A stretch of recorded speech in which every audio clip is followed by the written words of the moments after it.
just go ahead and get started then. So, starting us off here, so we're best of 5. Hopefully they remember that. Hopefully they remember that this is a best of 5. So we've got UNM band Volskaya and Tomb, and then Boogans band Towers and Sky, and took us to Alterac Pass, which will hopefully get a lobby made up here shortly. Ugh. I don't know that I've seen Boogans play Alterac a lot, so I'm excited to see kind of what they have planned for the map.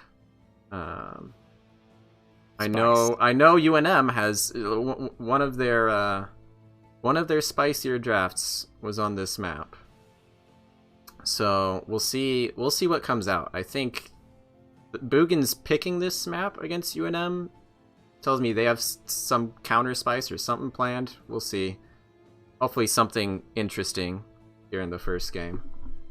And while we're just waiting for that lobby, we can go ahead and just talk a little bit about how the season has gone, how we got to this point.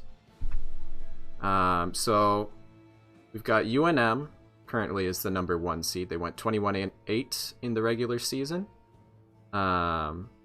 Did pretty well in the second half of the season since it's a double round robin. They played everyone twice. I think they only lost to Mallow Oats in the second round. Don't quote me on that though. Lost to Mallow Oats in the second round. All right. Hey, I at least got that part right. I don't know if they successfully beat everyone else in the second round, but hey. Boogans, number 4 seed, so this is first round of playoffs because it's just top 4 teams. They went 17-12. And worth noting, I guess, or interesting, is that the matchup historically has been better for Boogans. They've got a 6-3 map record against UNM. Having beaten UNM 3 of the 4 times they've played, UNM won the most recent time, though, which was a 2-0 in their favor. So, I think it's definitely, maybe it depends a little bit on if Boogans are having a good day or UNM having a bad day, because I think UNM has been very consistent during the second half of the season. But I think it's realistic to say I think anyone in the top 4 going into this playoffs had a good chance. And I think I think that's still true, I guess. What are your thoughts? Any thoughts on the 2 teams?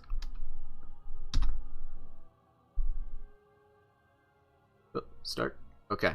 Well, I have thoughts. Yes, thoughts. I don't know. All right. I don't know if I have thoughts. I might be Fair thoughtless, enough. head empty right now. You know what? I wouldn't blame you. I believe the only times that UNM has played Alterac Pass is versus Boogans, both times, and never done it ever again. Interesting. So, given that Boogans picked this, I mean, this would be the 3rd time that they've picked Alterac Pass. And I'm assuming, since I know they're 1-1 against each other this season, I'm assuming Alterac is also 1-1. I don't remember my hero's profile lookups. I'll say yes and then look it up. All right, great. But yeah, hold up, gotta let them know that we're ready. But yeah, I think Alterac, it can be a bit slow paced to begin, but I think both of these teams prefer to kind of get in your face and fight a lot. So I wouldn't expect it to go on too much of a stalemate. Just waiting. So previously this was 1-1. All right. So under Newb management lost with a fairly traditional Vala comp, and then won with a fairly untraditional Lost Vikings in the 4-man, or maybe the Diva in the 4-man question mark. I don't know, one or the other. Hopefully it was Diva in the 4-man, but either way they won with it. So hey, if it works. Yeah, I'm interested. I'm already kind of, there was already kind of, I guess, an upset on the other side of the bracket. I know Mallow Oats last season actually beat UNM in the grand finals for Div A, I think, and they were just knocked out by Team the other night. So the winner of this plays against Team. So I think I mean UNM has to feel good about the finals because I guess their curse, Mallow Oats, is not there. But we'll see if maybe we get a double upset, get the 3-4 in the finals. As far as I can remember in Nexus, the playoffs have been just upset city. Forever. Oh yeah. Always. I think I think last season, season 8 or seed 8 beat seed 1. Seed 8 won the whole thing last season. Yeah. Yeah. So under new management as the first seed. Oof. Yeah. Bad luck. Unlucky. Sucks to be the best. Should have sandbagged second season, given that Gilly Shark team a few more points. You know. Yeah. Right. Might have given them a better shot at getting to the finals. All right, we've got people in the bathroom, so we're just waiting for that. But so I mean, I think as far as I can tell, it's mostly the normal rosters here. Normal roster, we do have, I think it's normally silver instead of sneaky glades for UNM. But otherwise their roster looks pretty much normal. And they've largely had a rotating roster all season, so. Alright, we're getting in. It's happening. KK ready starting. So we just wait 30 seconds for the game to actually start. And voila. Alright. Yeah, Silver has played like 6 more games than Fizzed and Sneaky Glades, but it's not much. Yeah. Pretty much just a consistent rotating roster. Yeah. Of their most played 6, they have 5 of those here. Hey. That sounds like a team I know. Yeah. So bans, I guess I'll leak a little bit and say we did do some warm-up scrims for one of these teams, and in the warm-up scrims we saw a lot of tank banning, and then aside from the normal Junkrat ban that is just pretty much permanently banned, I feel like, in Nexus. I guess it maybe depends a little bit on the teams. Ooh. Okay, so Tychus ban says, okay, and there's the Garrosh ban. That is going to be something that I think we'll see consistently, a respect ban against Liddell as a pretty nasty Garrosh. And I imagine that's probably part of the Tychus ban too, just force tank bans against him.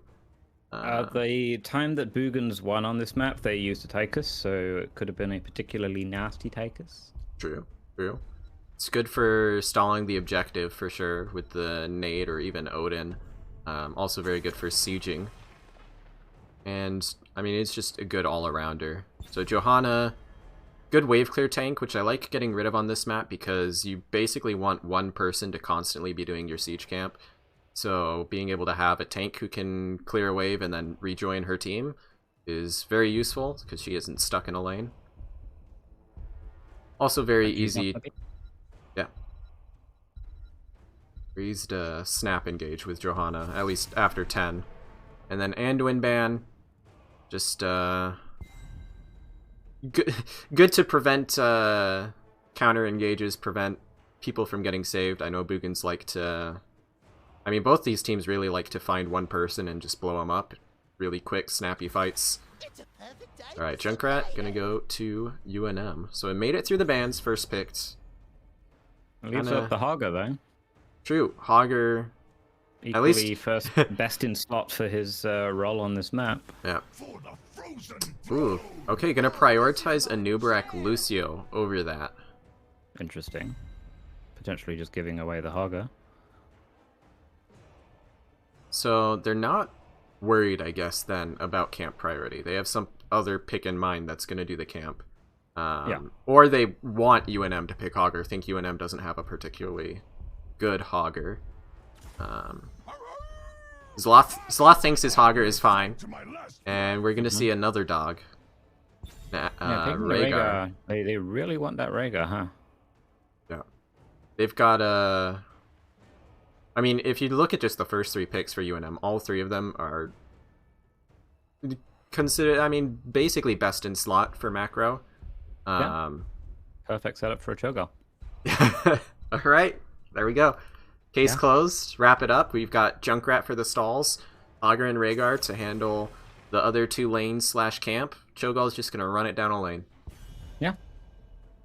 That's it. Slam the Malthael ban, the Leoric ban, and we're done. Boogans missed the memo. They are banning the Muradin. They wanted that. So they could Haymaker the... Okay, no. Oh, Deathwing ban? Okay, so that's against non-champ. So Deathwing's not quite as strong on this map as some others because as soon as the monkeys are dead, he can't stall the objective anymore, which is generally one of the main draws for Deathwing. But it's always, I think, a good flex pick. There's the Greymane, so no triple dog power. And the Blaze as well. So, Boogans do have pretty good macro and camp take so far. Blaze offers them some of that objective stall, as well as Lucio, as long as he plays it safe. We still haven't seen the tank for UNM, so something that's able to lock him down would be good. Otherwise, I mean, they're going to have a hard time locking anyone down. Looks like Diablo is the last one. Yeah, in terms of main tank, maybe Varian. Ooh, May. May. Alright. So what's the combo with May? I guess into a Riptire, probably. Maybe some Hogger Spinach out of the Ice Wall, or maybe we see something fancy. See, I don't know. It could be. It could be a Snowball. Maybe. Snowball, and you activate the Bloodlust, and you chase him down, running down the mountain after the avalanche. Vanquish the weak.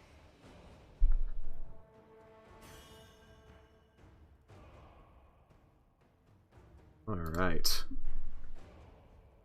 So, let me see here. Jaina is the last pick, so it's a pretty short-ranged comp for Boogans, which might be the one thing that they could kind of struggle with in fights. But overall, I think if I had to guess, I think I would give this one to UNM. I think I just like how ridiculous their macro is. They're pretty much all of their heroes, even May, if she talents the right level 1, can handle waves fine on their own, and they can just poke the objective from afar with Junkrat. The one, I guess, kind of struggle they might have is de-pushing against the Anubrat Greymane Jaina. That's really potent siege, which is definitely something that Boogans like to have a lot in their games. Yeah, Boogans have a lot of "we kill this hero now" buttons, but I think that UNM have them beat in probably every other aspect, except for like hard engage in team fights. All right. So on the left here, for our favored #1 seed, we've got Alan by default on the Rhaegars, Loth on the Hogger, Sneaky Glades on Junkrat, Liddell on the May, and I just fizzed on the Falstad. This is rematch of Season 10. Ooh. Nice. On the right, we have Thundercats on the Lucio, non-champion on the Jaina, Tom on the Blaze, Camballas on the Greymane, and Perfect Storm Enthusiast Calavothi on Not Muradin. Yeah, I mean, they banned it. I guess maybe that was a safety ban. You know, they're saying, Kala, we know you love autoing, getting those dings, but this is serious, so you're a noob only. Yeah, no ding. Alright, so, I mean, early game, it's just going to be pretty much the normal for Alterac Pass, which is soak lanes, do the camps off cooldown. In theory, that should... Ooh, early fight top. Fizzed is fine. Yeah, Thunder also stepped in a trap that was meant for a bear, and almost died. That does sound perilous. Both teams immediately at their camps. Ooh, we've got... Okay, so Boogans are committing 3 people to get theirs out. So I think they're actually going to get theirs out first, since Sloth has taken a little bit to set up his spin here.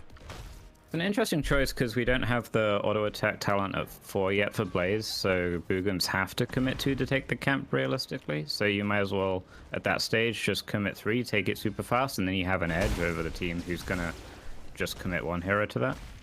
Yeah, and all things considered, they didn't really lose too much soap for it either. I think they managed to catch, yeah, just about everything.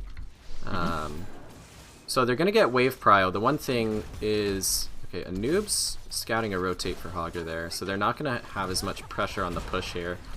I'm not sure they're going to be able to get much early, though, just because of Junkrat. It's so hard to siege into him because he just throws a mine at you and boops everything around or boops you into the towers.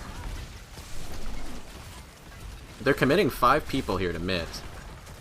Yeah, they really want this front wall to be down, because that way you can pressure the Junkrat off a little bit more, because this is the favorable Junkrat position for the objectives.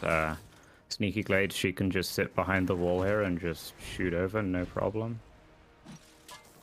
Interrupt for, well, until like level 13 probably. And they have been able to, I think, get some pretty good momentum so far. They did get about half of the wall. I mean, both the turrets down to about half. The mid gate is pretty low, so I think that's about as much as they can ask for early. Yeah, they're just set up for the next Knolls to push through. Which already up for Boogans. Jaina not rotating for this one, so it's going to be a bit slower. I'm not sure. I think Hogger might beat them on this one. Not quite. It's going to be about even. Ooh, meanwhile, top. Newbrak found a Junkrat, and Junkrat gets out. And now Tom actually in danger, eating tower shots. He's going to be first blood of the series. Blaze goes down.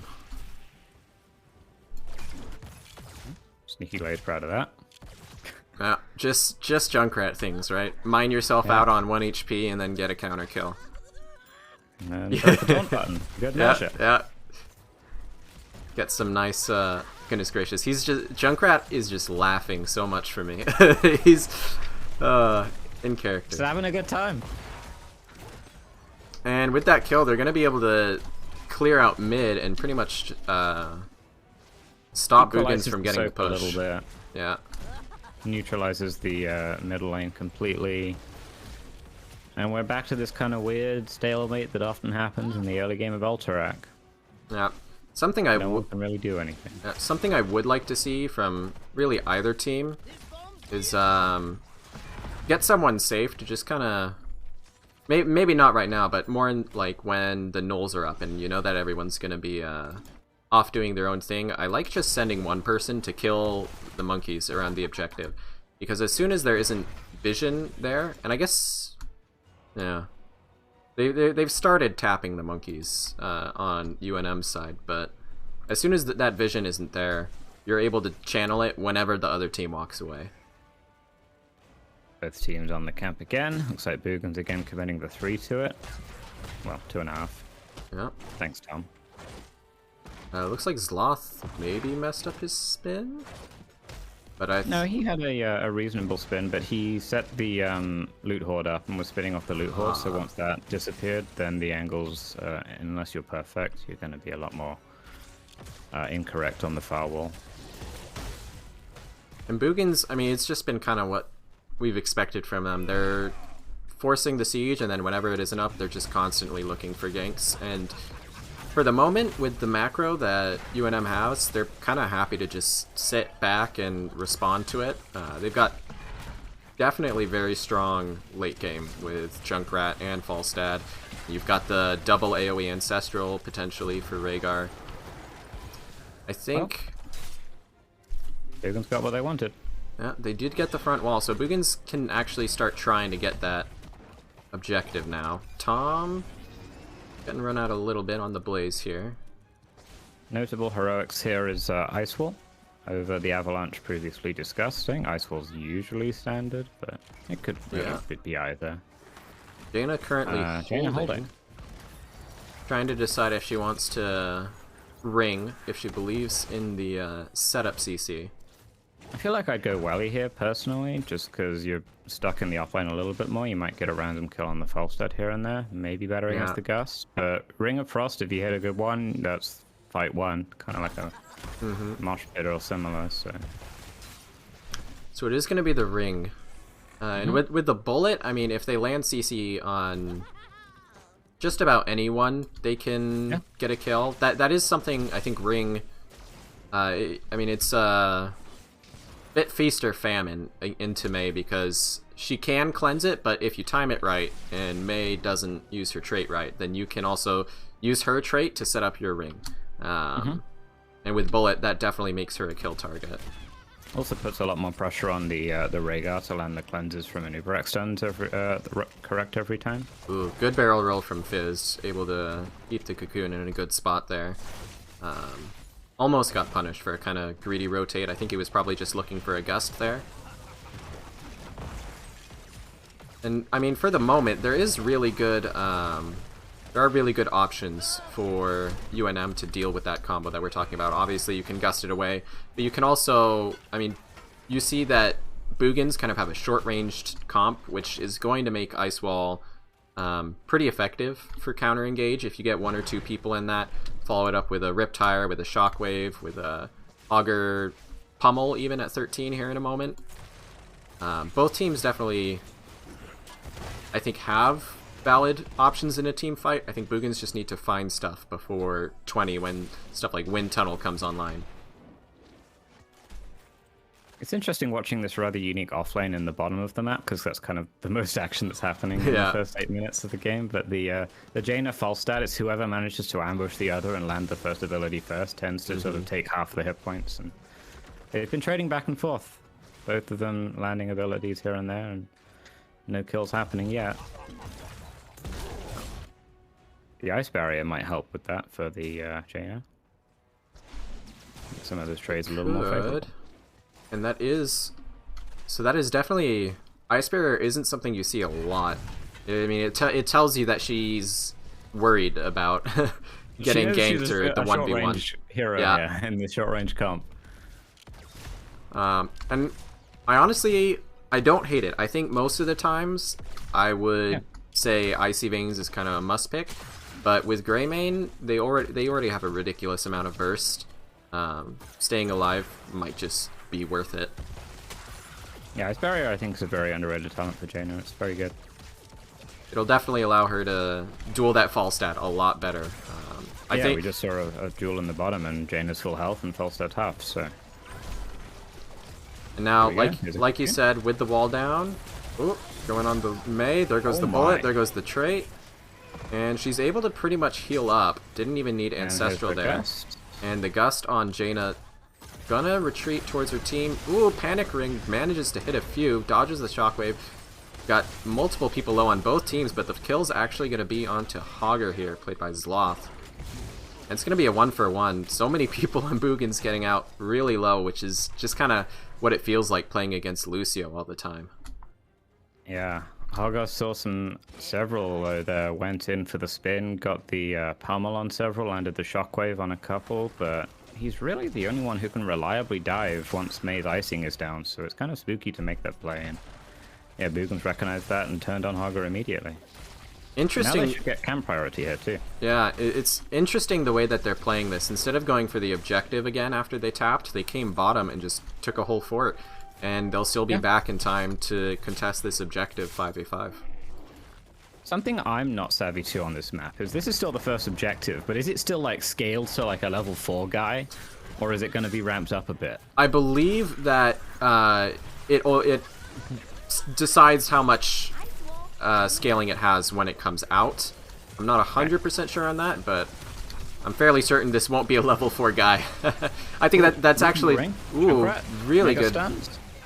The raw ring dies. We were looking at the other guy. But Boogans taken 3 kills, and it looks like they're gonna get everything they wanted here. They got bottom fort, they got the mid camp pushing, they've got level 16, they've got 3 kills. They'll get the objective. There's a 4th kill.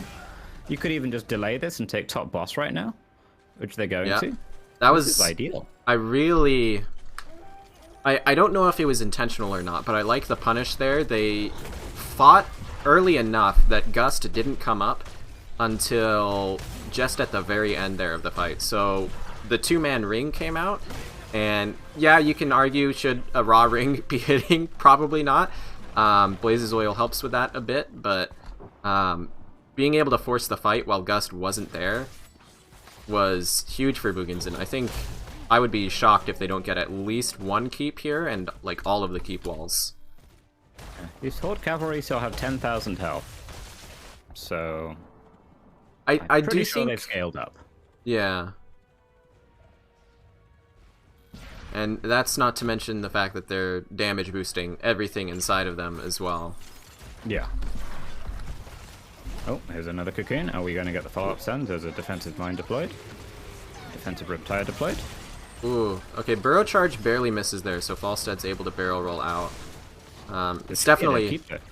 Yeah, it's 100% a dead keep, and honestly, I mean, normally I wouldn't say you can, but with a half-health objective, half-health boss, okay, they're going to play it safe. There's a world where a couple of kills result in a turn onto the boss after pressuring yeah. this keep. I was going to say, I think they can look for maybe one kill, and then with Jaina and Greymane, they have significant enough core damage. But ooh, Icewall going to come out into Greymane. The CC will be there, so he's going to get cleansed by Lucio. And that's the hard thing about playing Mei right now into a hero like Lucio, is you can get a really good setup like that, and it won't matter. Bunker's there to save as well. But core is still going down. Boss still has 5,000 health. Look, all I'm saying, if there was a kill, yeah, that's game over. So it won't be game over, but they're gonna go for the second boss here in the bottom lane. Yeah, they can rush that out. I will say kudos to UNM for making what started as kind of a really rough fight there with the ice wall missing and then Mei getting hit by everything. They were able to get out and live and not lose the game there, which I think is it's big for them, because they're 3 levels away from having game-winning talents. And there were potential kills on the side of Boogans. There was a couple of low health bars. I think a lesser team than UNM would have chased those and probably wiped and lost the game. That's a hard decision to say, you know what, let's pull back, we're all alive. That's enough of a victory. Yeah. And there will be enough time here for Boogans to basically get this objective for free. They're going to have 20s, so UNM's going to have to decide, do we give the objective, try and get 20 for the defense, which probably also isn't possible. And it looks like they're just trying to fight right now before 20 even comes in. Gust into the ice wall.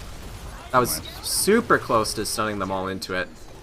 Just a defensive ring going to come out, going to hit Hogger there. Nice shockwave, but he just gets blown up. And that's going to be 1 kill, maybe a second here on Mei. Ants comes out to try and save her. Will she make it? No. Again, if once the Hogger goes in, there's just no one else going with him with this composition. Yeah. And Boogans just turn on the Hogger and blow him up. That is absolutely just, I mean, a lot of discipline on the burst and being very patient. Really good counter engaging on ice walls from Boogan this game. Looking at like Thundercats and Tom piece with the bunker and the high fives to save consistently. This is very patient high fives too. Absolutely. They've I mean, at this point it's basically gift wrapped, right? You need to make major misplays, I think, to lose at this point. They're going to have 20, they're going to have an objective. No keeps to defend. So I would argue that it's a major misplay on Boogans' part to let UNM get 20 here as well, because then you open up the door for the Falstad Marsh Pit. Yeah, that is pretty much their only chance at this point. UNM needs to find 20, find wind tunnel, kill as many people as they can, and then defend the objective. But it looks like they've decided that they're not going to be able to defend even with it, so they're just going to try and force a fight. Nice ice wall, lots get blown, but again, Hogger is just struggling so much against all of this really solid upfront damage from Jaina and Greymane, and that's just going to be another 2 kills, and game 1 going to Boogans, presumably. GG has been called. The cavalry will be here eventually, love. It'll be here someday. They showed up to Overwatch too. Yeah, they'll be here they'll be here for the next map. Stop the bullying. Oh no, pull it out. So, clearly, both of us need to learn something about drafting, I think. Because I felt pretty confident that UNM was going to be able to take the win here, but really, really nice execution from Boogans, just consistently doing exactly what their comp needed to do, sieging down mid, finding picks early. Let them take it convincingly. Yeah, I think we were talking about how the UNM draft had the freedom to do lots of macro across the map, with Hogger soloing the camp, the global, the pseudo-global, and Junkrat. Rhaegar potentially soloing the camp too, and then how Boogans had to commit several to do the camp, but Boogans just leaned into that and committed 3 to do the camp, which arguably you only needed the 2. Just take the camp exceptionally fast, push with the camp repeatedly. They brought even 5 to mid, forcing that camp to do damage, and creating a problem where if you just sort of had 1 or 2 and then just let the camp push and go back to soaking lanes, there wouldn't have been that crucial damage in mid that would have just let Junkrat interrupt the objective for days. So I think Boogans had a plan. Yeah, as evidenced by, winning the game. I think it speaks to really solid rotations as well, being able to have 3 people doing the camp and then 5 people mid pushing the camp and still not miss soak for it is really, really impressive rotations. Like, that's not even really the level I would expect in Nexus Division. And yeah, just the one stray Blaze death right at the start of the game. The first death and the only death for Boogans. So, get wrecked on. So, what you're saying is UNM should give first blood next game, and then they'll... Yeah. Alright. We've solved it. Yeah, so far, the team who dies first wins the game. They lose the battle to win the war. Alright, so I'm interested. I would assume under new management is going to go for first pick again. There isn't really a map where you can play that exact kind of play style again. So my guess is they'd probably be more comfortable giving Boogans map pick here. I'm not exactly sure where we'll end up. It could, I mean, it's a best of 5. I would be shocked if we don't see Infernal Shrines at some point. Knowing Boogans, Battlefield is likely. Yeah, so remaining maps, we have Battlefield, Cursed, Dragon. Going down the list here. Garden of Terror, Infernal Shrines, I think. Yes. So BOE, Braxis, Cursed. We have like 10 maps. Dragon, Garden, Shrines are the 6 that are left. Yeah. Oh, wait, we have 11 maps. Yeah, 11 maps. So Sky is in the pool. Why? I'll never know. Hey, I mean, UNM Bandit, they are men of culture in my book for that. Oh, hold up. There we go. Alright, so... Oh, no. I keep seeing these links popping up in the NGS chat, and... Yeah. Oh, here we... Oh, okay, here we are. So BOE is our next map here. Unga Bunga? No, they would. Surely not. They would. Surely not. And it is... It does look like Unless... it's picked by Boogans once again.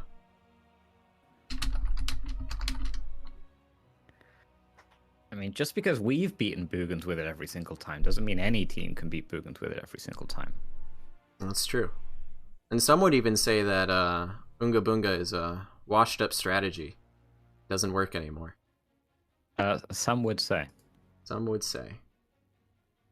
I would say it's probably more just the people playing it, but... Yes. You know. And if you end up casting, something's wrong.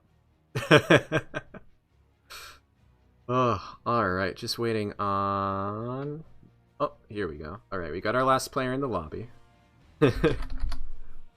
Hopefully we get this going pretty soon here. I know it's, they're gonna want to take their time. It's a important match, but... Speedrun strats, let's go. Yeah, get it done. Yeah. Let's keep up the quick games. You know what? Level 20 Alterac, that's pretty quick for Alterac. That's pretty quick for Alterac. I'm expecting like a Let's see. Let's do like an Arthur Sylvanus cheese down the first fort, win the first objective. Syndra goes to the keep and just go. You know. All right. I've seen it happen before. All right. Well, I think it was in like an HGC match or something. Oh, I have no doubt. HGC had some wild cheeses. Had some fun spice. That's honestly maybe the thing I miss the most with like the top level competitive these days is you don't see as much cheese.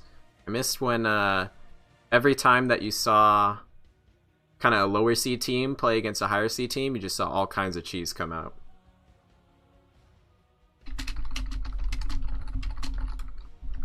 So what are we expecting here? Let's check some stats. Battlefield. Under Newb management, they've played it before. They are 5-0. That's a spooky stat. That is a spooky stat indeed. We've got, apart from the super weird Zul'jin hypercarry double support, everything else looks like race. Yeah. And or race displacement, with Garrosh being involved, Junkrat being involved, offlane ETC being involved. I think, I mean, as we jump into the draft here, I could see Boogans running a similar comp in this game. I mean, very good camp potential, very good race potential. Jaina actually, I mean, it feels recent because I'm pretty sure it was the last change Jaina got, but it's been a few years now. Now has a talent at 7, which makes her the best PvE mage, basically. Or at least for single target PvE with the Ice Fury wand, basically get to cast Blizzard every, like back to back as long as you're able to auto. Yeah. Makes her very, very good at racing. It's a little bit less safe, which we saw non-champ last game. I mean, he went the bigger Cone of Cold, he went the Frost Armor, he went basically every defensive talent he could have. So I'm not sure we'll see the Jaina, but I could see it. I mean, a similar kind of just single target blow up, because it's great for race, great for camps, and great for the objective. Adjusting bans here, so no Blaze for Tom, no Hanzo for non-champion. Hanzo's been a staple for non-champion on this map. He's played it 3 out of the 4 Boogan games that's been recorded. And the one time they faced under Newb management here, he was pushed onto the Chromie, presumably from a Hanzo ban in that game. I stand ready. So Vala insta-picked here. Does not surprise me at all. And Anubarak Karazim. Insta Anubarak Karazim. So, I mean, that just tells me that I'm pretty sure I was right. They just want to draft similar. As long as they get this Anubarak, they're going to keep trying to blow people up, which is, I think, a great way to play Anubarak. Yeah, the draft in the previous map was Anubarak Lucio in the 1-2, so it seems to be a common pattern here, just shifting up the healer so it's a bit more race-oriented than a Lucio. But a lot of defensive tools coming out for the Vala already, a pseudo cleanse from the Johanna, potentially. Yeah, well, I would be surprised, honestly, if we saw Falling Sword. I guess there's a potential that Johanna gets put in the off lane. Possibly. Not that common on this map, but it could work. Junkrat's still going to be banned here, so I mean, you don't have the perma cleanse, so I like to see that kind of stop them from just setting up and making it harder for you to just dive in and get those one shots. So on the subject of the dive, it's been fairly declared by Boogans already in the 1-2, but do you feel safe as UNM against that with these 3 picks? Do you need to have more defensive tools, and will we see Boogans lean even more into the dive?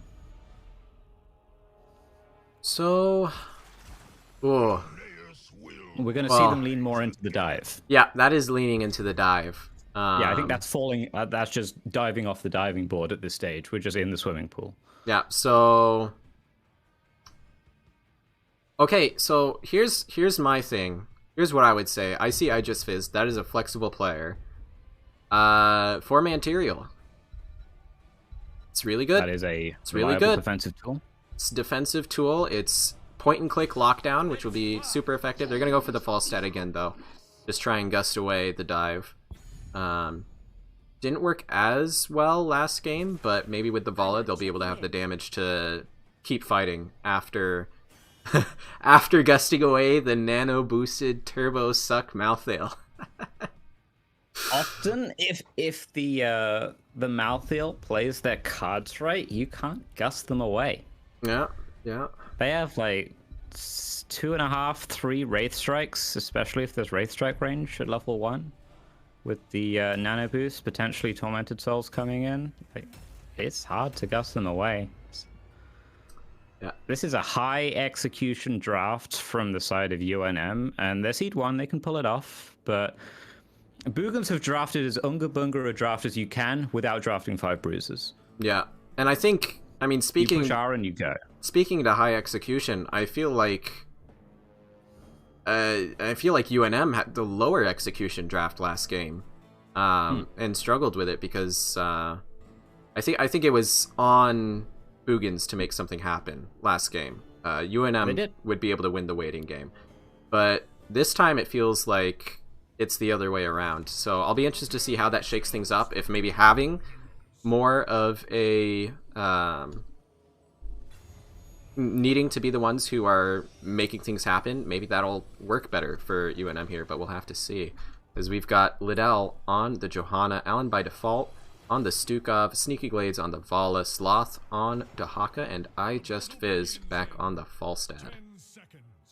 And for the side of Boogans, we have Tom Peace playing the Malthael, Kalavathi, Cal Lavoth playing the Bug, Campbell on the Greymane, non-champion on, I think that's Goku, and Thundercats playing Ana.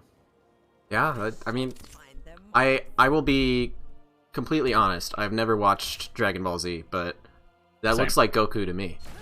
Yeah, I think we've just been disowned by all of our family. It's okay. Oh, no.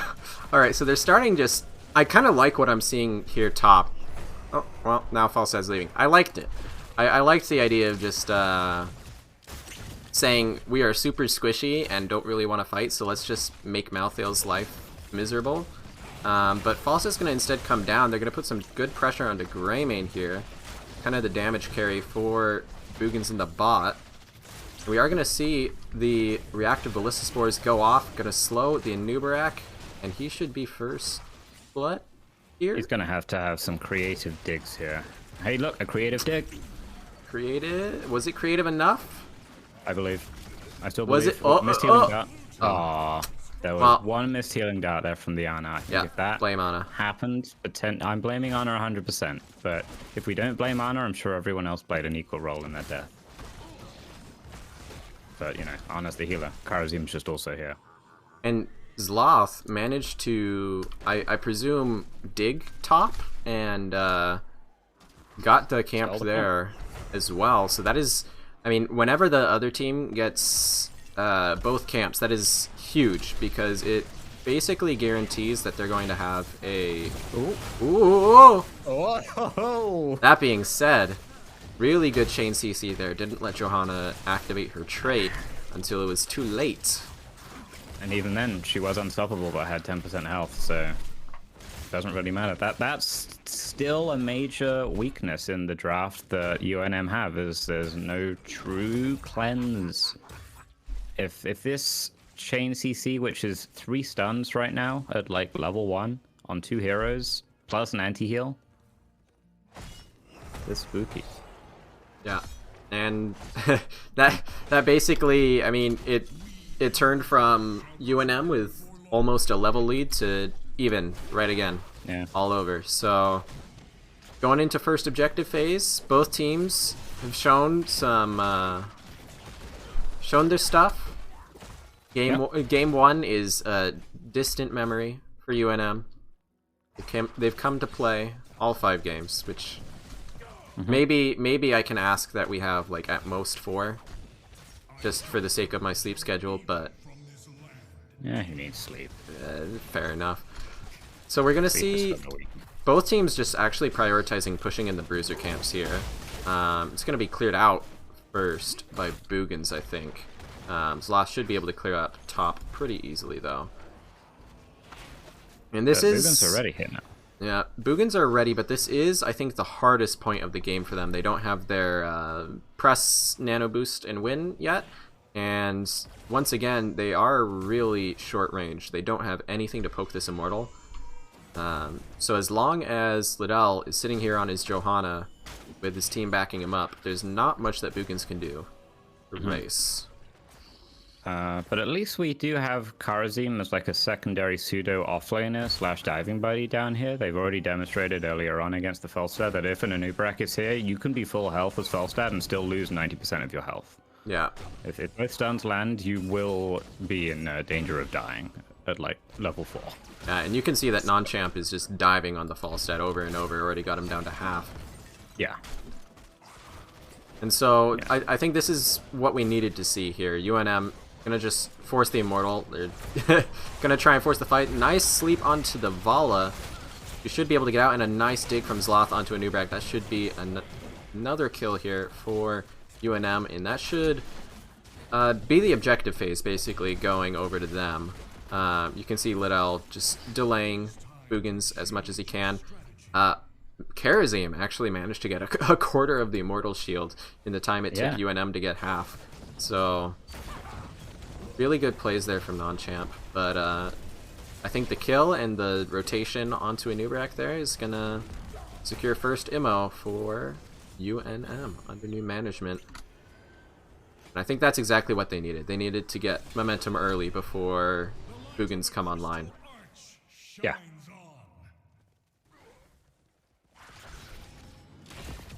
Alright, so we're just going to see, interestingly enough, we're going to have the Karazim in the bottom lane here. They want to make sure they have the Malthael up top to defend.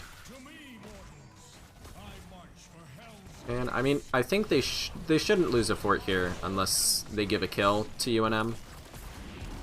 But UNM's going to be looking for it, because they want to rip this open. We might even see Dahaka digging in, or even Falstad flying bot to try and make something happen. Liddell going... Ooh, yeah. Liddell full into the Q here. He's got Subdue and Sin's Exposed, reducing the healing there. I actually, you know, normally not huge on Sin's Exposed, but in this case, it, I think, is a really solid choice, because into double support plus this short-ranged comp, even that 35% minus heal on the nano-boosted Malthael is going to help a lot. Speaking of Malthael, alright, Sloth had his Essence, so he's going to be fine, and that's going to be the camp top for UNM. So, I mean, I think we're seeing similar play this game, but UNM has definitely wisened up to the rotations from Boogans. You know, they don't have squishies out on their own as much. They have very safe offlaner in Dahaka, not popping quite as easily as Hogger was last game. Yeah. So they're just happy to siege up here. Just a level 10 waiting room right now, especially for the side of Boogan. We've seen that UNM can skirmish a lot more freely without the heroics, but I think as soon as Boogan get them, that we're going to be seeing a different side of Boogans. We're going to have to, otherwise they're going to be destroyed. Malthael scouted out the siege there. It did force the Falstad fly, so I think Boogans can at least be happy with that. I mean, Malthael just looked, got the fly, and now they're able to push in top a little bit, try and get XP from the towers. But 10s are in for both sides, and as expected, we've got the Nano Boost Cocoon coming out onto the Johanna. Kalavoth just trying to stall here as much as he can. Yeah. It looks like it's a reasonable trade so far. Boogans are ahead on pressuring this fort down. Looks like this will just be a fort trade, but Malthael gets the camp, so there's a slight edge there for Boogans in that regard. But then there's the goats already pushing bottom, so these camps are going to both need to be cleaned up. But it is race positions already, and then Malthael has some race damage done. So yeah, I think both teams are relatively even with little leads in their own ways right now.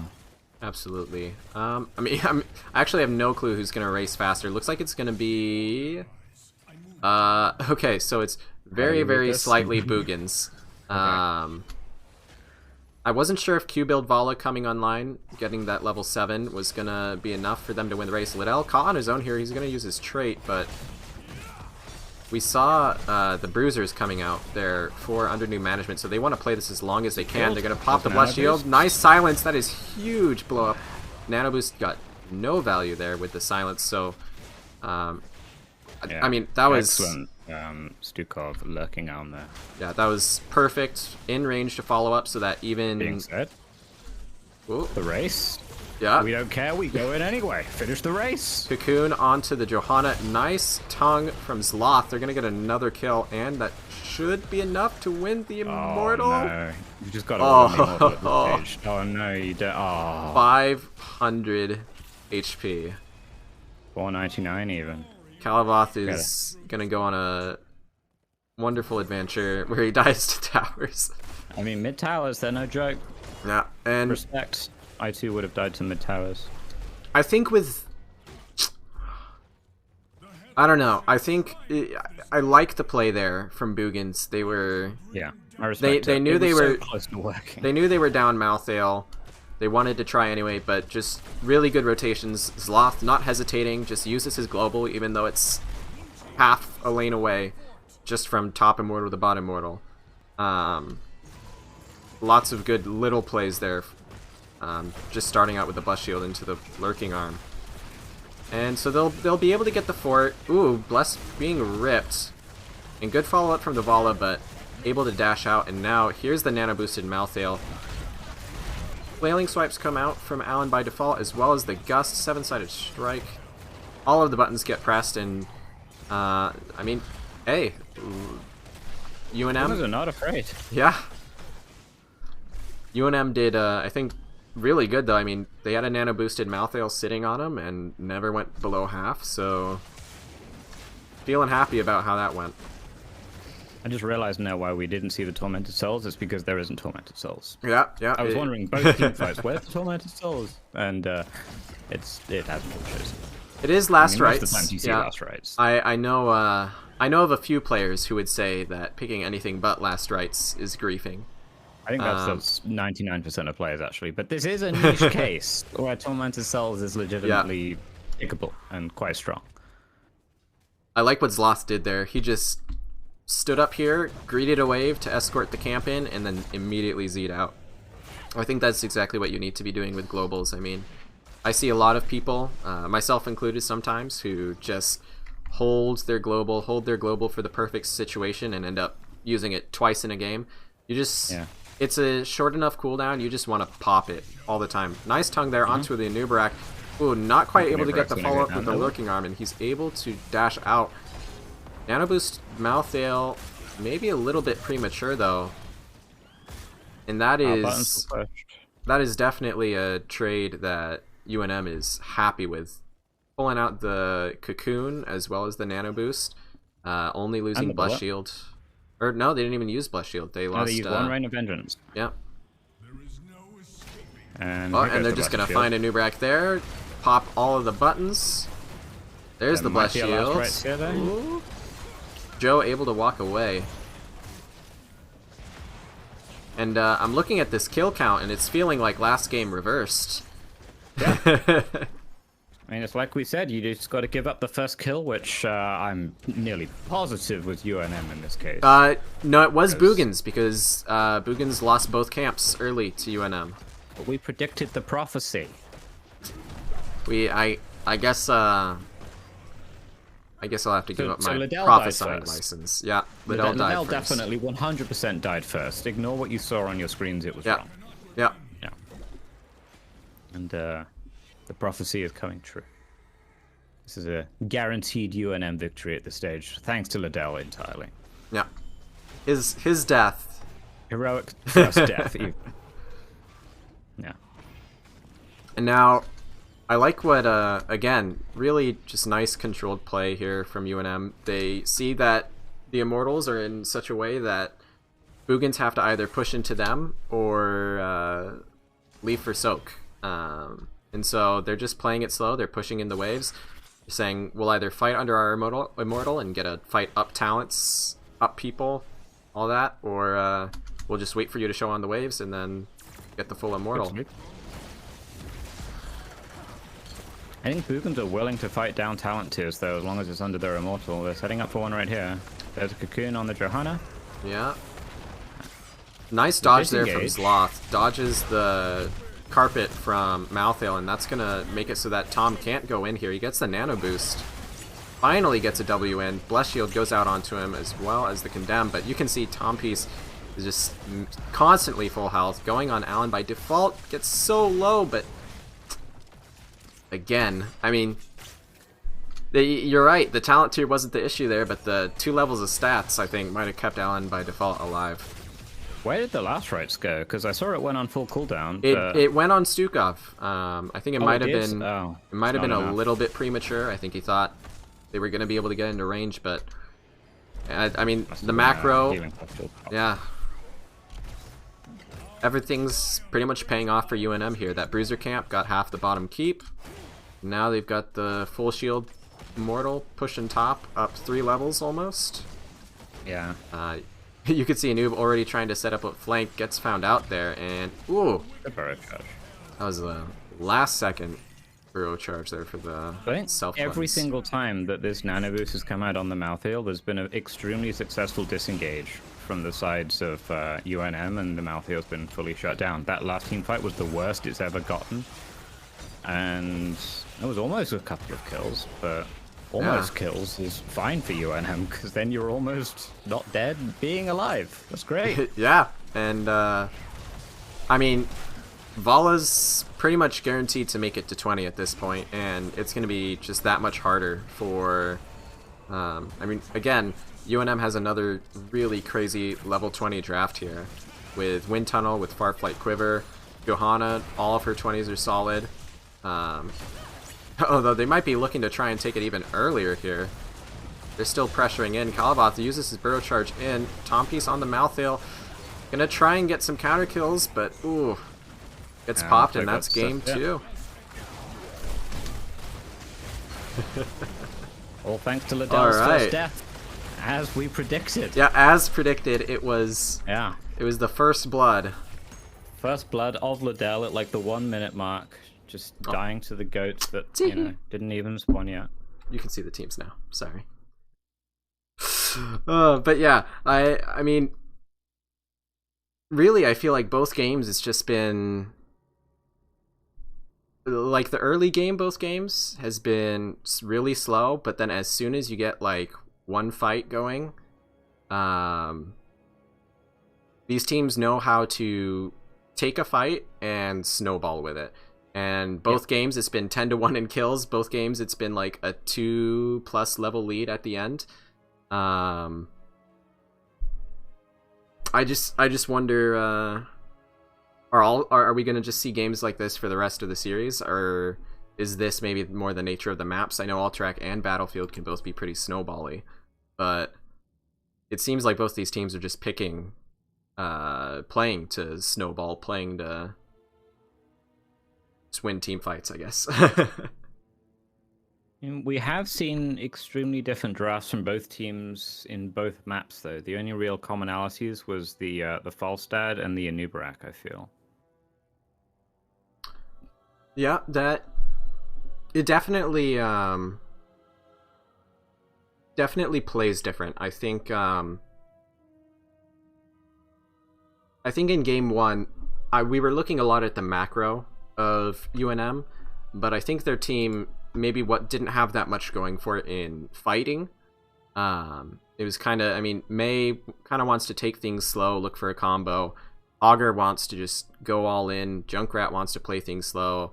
It was a little bit disjointed, but they were all on the same page. Like you saw, Stukov, Vala, Johanna all layering their CC. I think that's just what we need to see from both teams, I guess, is make sure you're getting something that you can execute with, and the team that's executed better has consistently been able to win. I think the macro has come off of the back of executing in team fights more so than anything else. So both teams have had a game like this now. how do we carry this knowledge into game 3? What are we drafting for game 3? What are we picking for game 3? Well, if snowballing is the issue, there is one hero that some people would say is very good at preventing losing. So clearly it's just pick Ragnaros and 4 level 20 heroes. And... That was a funny kind of Medivh, but okay. Oh, yeah, you know what? Yeah, pick Medivh. All right, got it. Pick Medivh and 4 level 20 heroes. And you're good, right? Just wait. Just don't lose early. And, I mean, win 1 level 20 team fight. You know what they say.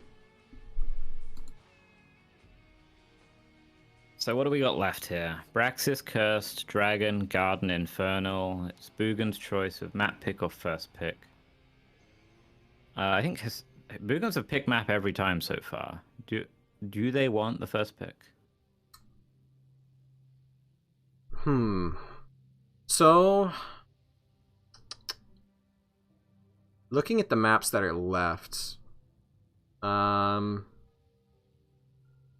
I know Boogans have definitely played on Shrines a lot. Garden, a decent amount this season. I think it's definitely come into the meta a lot more this season, been played a lot more. Haven't seen much Dragon or Braxis. I think UNM played a couple Braxis games, not sure about Boogans. I mean, we're going to get at least 2 more maps. So I'm looking at it, I'm thinking... I mean, Shrines is going to get picked probably for one of those. Braxis. So okay, Braxis is picked. So, and okay, first pick is to Boogans. So they wanted the first pick, and UNM is pulling out their trap card. That's another thing I haven't seen. Just all right, but. So Braxis is, I mean, it's another 2-lane map. That could be a reason for UNM going for it. It is not like Battlefield though, in that it's 4-in-1 pretty much constantly. You'll maybe have some 3-in-2. If you have a global, you might rotate someone in, but playing for 5v5 team fights isn't really possible on this map. Which, judging by the 2 games we've seen so far, I would say maybe caters more to Boogans' play style. But I'm not entirely sure. Considering UNM picked it, they're clearly they've got something prepared. And it's not going to be Silver's Kel'Thuzad, which has been chosen in every single non-Cho'Gall game from UNM on this map. So is it Sneaky Glades Cho'Gall then? That's the, or not Cho'Gall. Kel'Thuzad. I don't know if she plays Cho'Gall. Does she? Everyone plays she Gall. Plays Abathur, right? She plays Abathur. She plays everything. So no excuses. I expect Kel'Thuzad coming right up here. I know you're only level 4, but you play Abathur, you play everything. It's gonna be a Kel'Thuzad carry from Sneaky Glades, or probably not. I love playing Abba Kel'Thuzad. What a good combination of 2 heroes who can definitely do things before like level 8 billion. Well, the good news is if you don't finish with Kel'Thuzad stacks by level 10, if Abathur knows how to pick clone and knows how to play Kel'Thuzad, the Abathur can land the combo so you can get 3 stacks. There is a synergy. Thank goodness. I think the Abba will always clone with 0 stacks though, so not getting your full clone value. True, you are missing 75% spell power, but you get a little bit back from being a clone. So, yeah, I think it's 55, 60, something like that. Yeah, so don't think we'll be seeing their Kel'Thuzad, given he's not here. But otherwise, the commonalities in previous games, excluding Cho'Gall, is Deckard for UNM. Ooh. So Deckard can work, I think, on this map. Deckard definitely, he struggles more than most healers with mana in the early game. Which makes it pretty rough on this map if your team isn't able to control that extra globe generator. The globe generator does enable him, but it can also, if you pick him and you aren't able to control that, then you'll feel like you're constantly out of resources. So I'll be interested to see if they go for that. I'll be watching the globe generator. Yeah, the globe generator is a very important part of the early game here, I feel. Getting that extra, I think it's 9% healing and 7% mana over 5 seconds. It's noteworthy. Yeah, I've had plenty of times in like CCL comms and HGC comms where a team has said, we've just picked up a globe, they have no globe, this is enough of an edge for us to take a team fight. Yeah, absolutely. Oh, alright. So, let me think. So banned so far, Johanna was not banned last game. Seemed pretty effective. Looks like Boogans are planning to stick with their strategy of banning out Garrosh. I believe they banned Anduin both games as well, and they're 1-2. We've seen UNM mix it up between the two games, so... Are they gonna... Okay, so Chromie ban. It's a respect ban there for non-champion. Good for the map, too. Good for the map as well. Potentially lending to a Mephisto pick later. Mephisto is always interesting on this map because he's great at brawling, but if you lose that first Zerg wave, man, it's gonna suck. That wave go and you die. Yeah, you're gonna lose your entire fort pretty much for sure. So Junkrat ban here for the second one. So focusing on to just the artillery, and Johanna's gonna be taken away. I like that adjustment. It's a bit more of a stable tank against the auto attacks of like a Vala that we saw in the last game. Really did a number on the Anubarak picks. Yeah. Also, it skews the power of the tank more into the wave clear, which helps more with the map objective here. Ooh, okay, so Whoa. something that we've seen pretty much exclusively from under new management is ETC. I assume that's playing off of the globes here, hoping that you can kind of get that extra healing and team support early. You can... It's hard on this map, I feel like, for ETC, because you have to brawl, and he is... I mean, pretty much the main thing about ETC these days is he's squishy. I've also seen ETC be played in the off lane by Zloth about as much as we've seen it from Liddell in the main That is tank true. slot. So Tychus Brightwing, Brightwing gonna be able to provide the global pressure to offset the off lane. Make that potentially winning matchup for Boogans, but it will... we'll see how it works for them in the bottom lane right now. Tychus, solid into ETC, as much as he is into any tank. Has a really easy interrupt with Grenade if Mosh Pit is chosen, though I don't expect it to be into Johanna. Honestly, it's actually, thinking about it, I'm surprised a lot by the ETC. I feel like it has to be in the off lane because into Johanna, I mean, that's pretty much his worst matchup that we see commonly, or we saw commonly when he was meta. And they're going to ban Uther, so taking away the potential for a double support and having that ETC in the off lane. I like that because I think I could definitely see the ETC early pick being a bait to try and distract from... It's hiding something. Yeah, it's hiding something. It's either hiding something weird or it's hiding extreme confidence in your ETC. You see Stukov picked up again, and Variant. So yeah, it's going to be offlane ETC unless we're seeing Twin Blades or Colossus or Taunt in the offlane. Or Talentless, I guess, is always an option. But you know, sometimes no you just... King's Quest, it's a bingo square, but I don't think they're playing bingo right now. Well, hey, if we see no talents picked, then I did say that I would reconsider the no caster bias rule if I saw that one team was playing bingo. We're going to see Kael'thas coming out now for non-champion. So that is something, I mean, if you watched the way that UNM was playing last game, they would find that one CC with the Blessed Shield, like they're going to be looking for with Varian, and then they would all pile in and hit that one person. Kael'thas great at punishing pile-ups. He has the piercing stun, he has the AoE bombs and all that, and there's the Mephisto you were talking about. Yep, called it. So Mephisto can freely go in and go out, assuming they don't die immediately, which they might, but it's... I think they wanted this Mephisto from the get-go with the Chromie ban, so Yeah, let's see how this plays out. I'm interested to see. I mean, there's a lot of reliance here on the execution of the DPS for under new management. Varian, very easy. Stukov, he's just going to be following up CCs. Shouldn't be too difficult for him. That being said, Alan played excellently last game. Yeah, he's a Stukov mage. Carried so.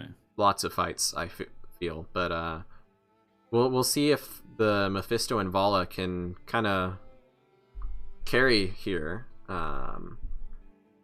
against. I mean, I would say it's mostly a low execution comp here for Boogans. They kind of just both teams, I think. Yeah. Both teams kind of. I mean, they're just pressing buttons at the other team, having a jolly good time.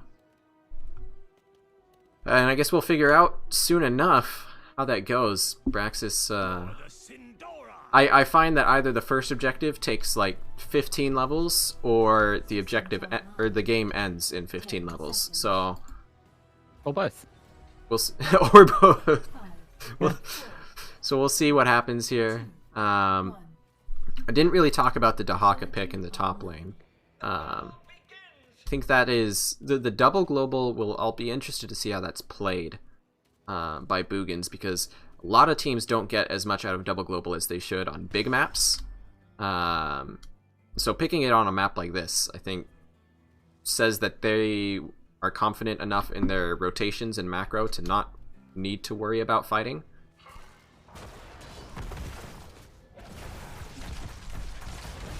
Alright, so, okay, it looks like it's going to be a taunt, Varian. Got the Q quest.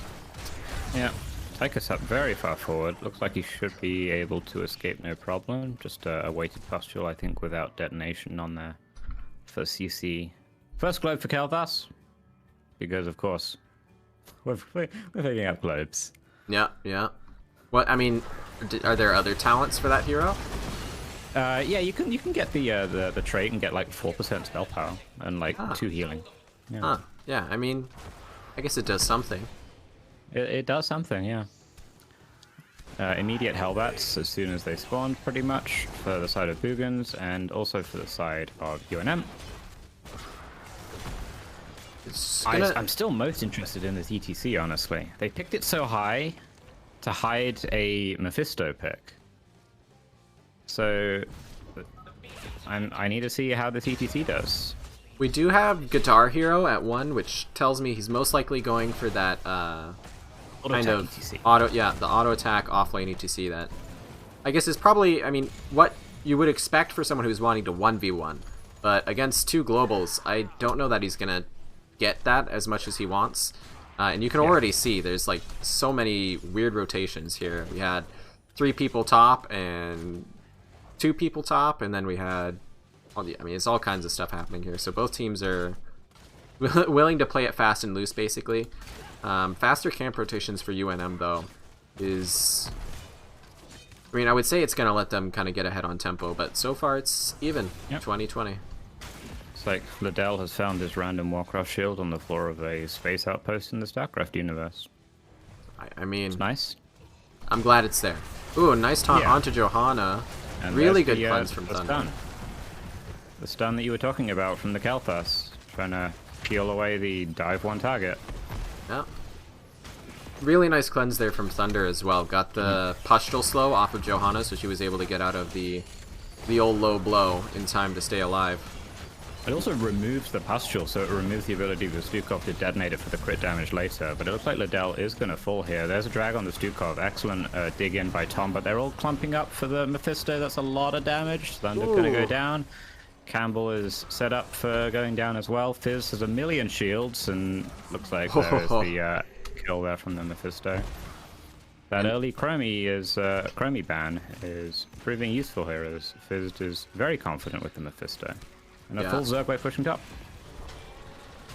And with Tychus dying, Kael'thas having to back from that Mephisto damage, they're going to be able to get a pretty solid amount here, getting the full front wall, pretty much what you would hope for with the first objective.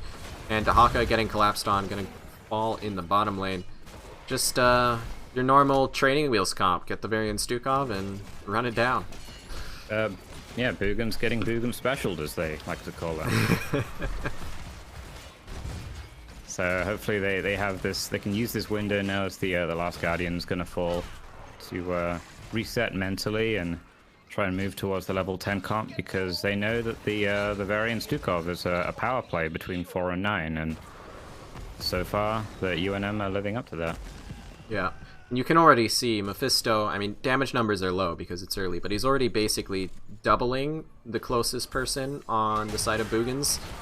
And Vala is out-damaging everyone else as well, so just two really high-octane, kind of in-your-face DPS here, Yeah. so, I mean, it shows you there's a lot of faith in each other on the side of UNM.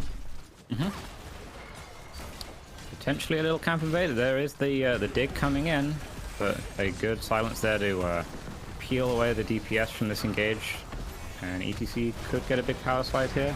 Oh, a nice Good cleanse cleanse from coming out. right wing. Gonna be able to mitigate it so they only lose 2 there, but again, it looks like it's gonna be UNM coming out on top of this one. Just Again, it's the taunt, the low blow. Like, yes, you have the double global, and they did use it fairly proactively. Maybe Dahaka could have been a little faster or whatever. The teams could have been synced up, but so far the taunt low blow is 2-0 in these engagements. yeah, and an interesting pick here. We have the ghastly armor for Mephisto, so when he shades and for a little bit after, pick. he has he has 25 armor, and I mean he was the one who ate the drag there in that fight. Might have saved him. Might have saved him. I mean, me as a Mephisto moron, the reason why I picked this is it justifies me playing like a moron. I get away with like 20% health and my full health bar of globe healing, but in this case it'll be a full health bar of shield from static barrier. So I don't know. I always like this talent. I pick it every time, and I think I know I'm not the only one.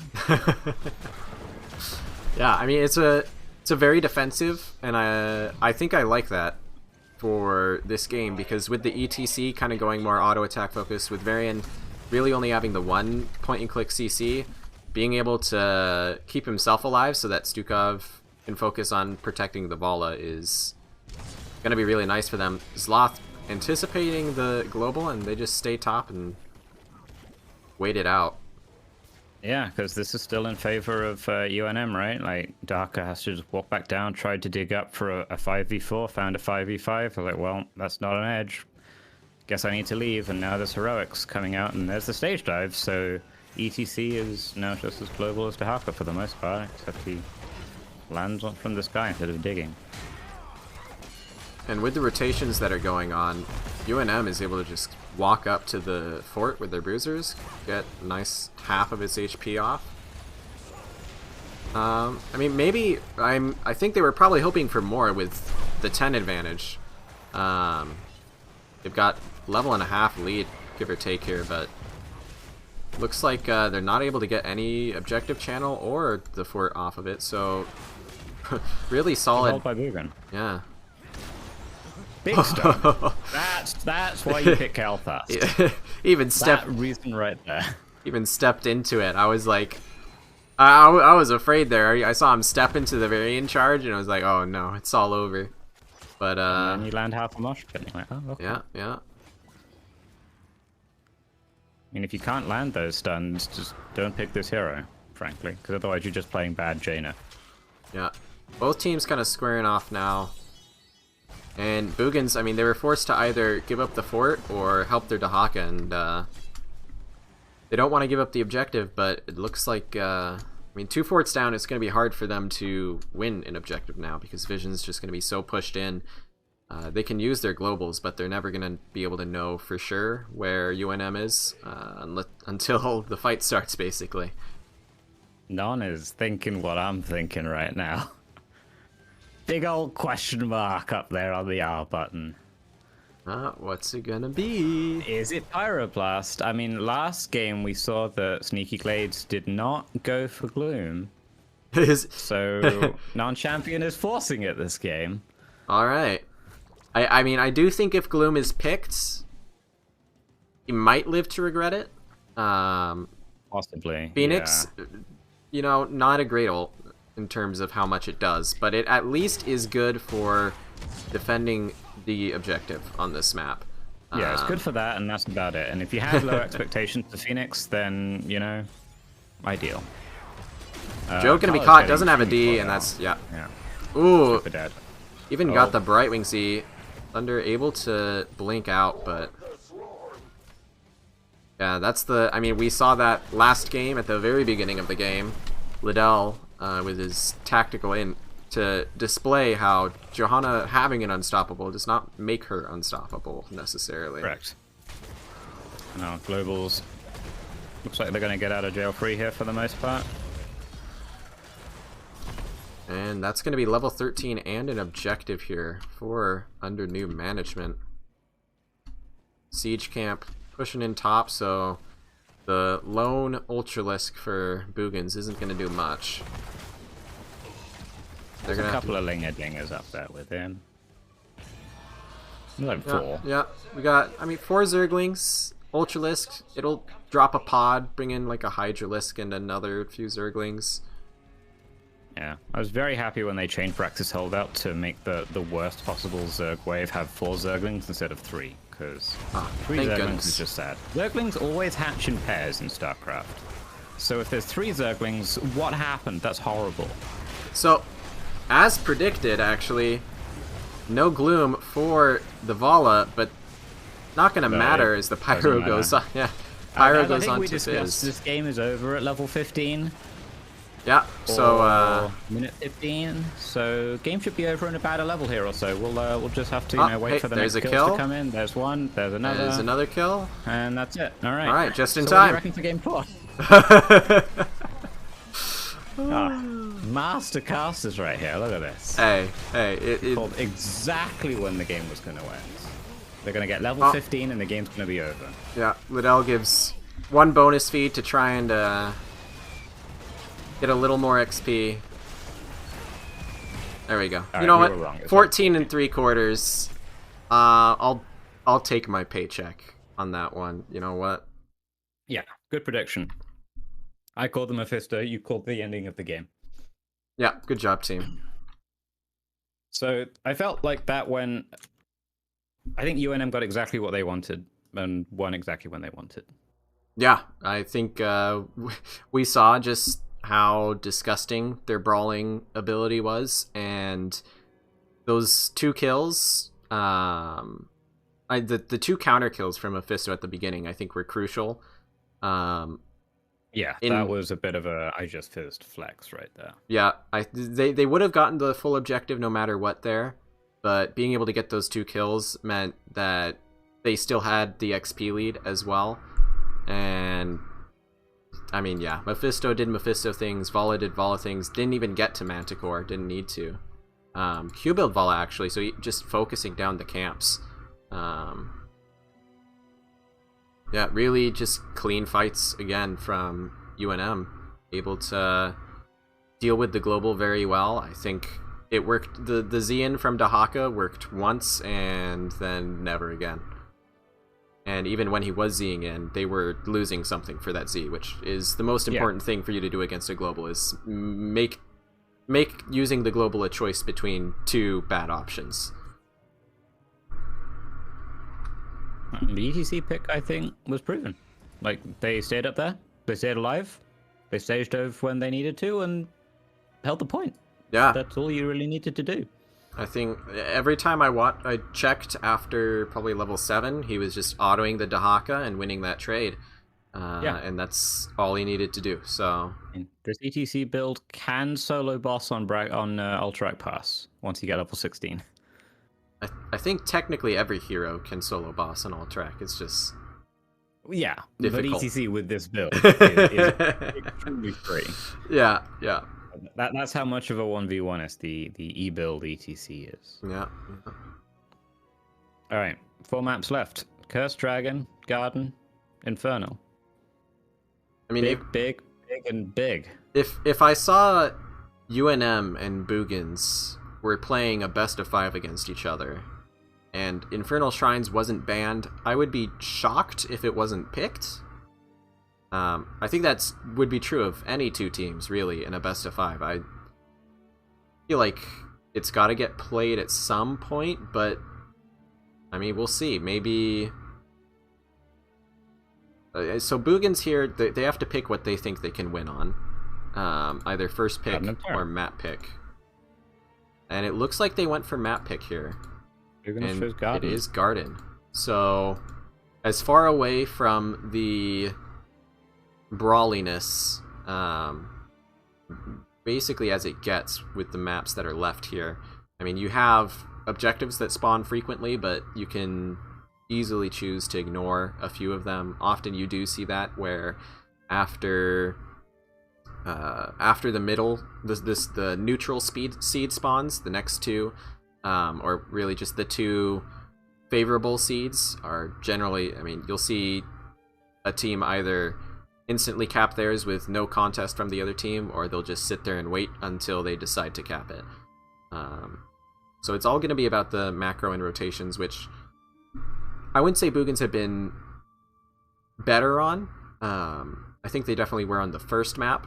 I think since they've struggled a lot, but I think without as frequent team fighting, it's going to be harder for under new management to get the momentum they need to keep ahead of Boogans on the rotations. Yeah, I feel like the early game macro has been fairly equivalent, but UNM have snuck a few kills here and there, and then that's kind of skewed all the macro towards them as the game's progressed. So we'll have to see how things go here. It looks like in the past there's been 2 games each from both of these teams on Garden, and it's been a lot of bruiser-heavy compositions for the most part. Ooh. And a random Nazebo from UNM. You know, if you get enough stacks, there's a bruiser. Hey, it's true. It's true. Yeah. I can't argue that logic. Mm-hmm. Let them know that we are here. And that game went to level 24, so you know what? Bruiser Nazebo. So here's the question. It's last map, potentially, of the season for Boogans. It's make or break here. Yeah. They go for map pick. Do you think they have some cheese, some dairy for us? What are you doing if that's the case? You've got, like, I mean, this is a Vikings map. Have Boogans shown Vikings ever? I'm gonna say no. I don't think so. I'm looking.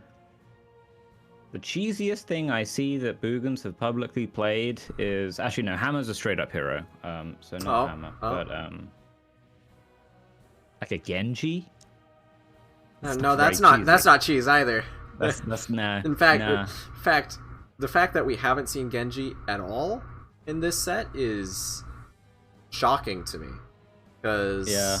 I mean, I know that it's definitely a hero that you need to have in your pool and have practice with, and maybe hasn't been seen as much lately, but I mean, that hero is...